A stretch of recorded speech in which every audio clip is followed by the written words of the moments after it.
Ajang drag race dan drag bike kembali digelar di Palembang, tepatnya di sirkuit jalanan komplek Jakabaring Sport City.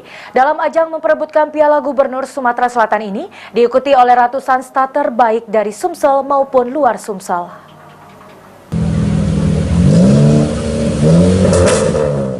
Ajang drag race dan drag bike memperebutkan Piala Gubernur Sumatera Selatan digelar di sirkuit jalan komplek Jakabaring Sport City. Dalam ajang ini sendiri diikuti oleh ratusan starter, baik itu dari dalam Sumsel maupun luar Sumsel. Ketua Panitia Deliar Marzuki mengungkapkan, ajang drag race dan drag bike ini digelar untuk mencari bibit muda Sumsel untuk mengikuti di tingkat nasional. Dalam ajang kali ini, menurut Deliar, mempertandingkan 7 kelas. Peserta untuk mobil 250, besok motor sudah mendekati 850 starter. Ada berapa kelas, Pak?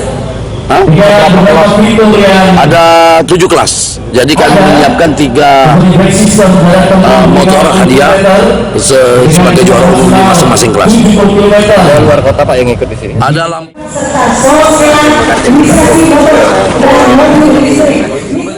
Gubernur Sumatera Selatan Herman Deru yang membuka langsung ajang ini berharap agar anak-anak muda mempunyai wadah untuk menyalurkan bakatnya di balapan mobil maupun motor.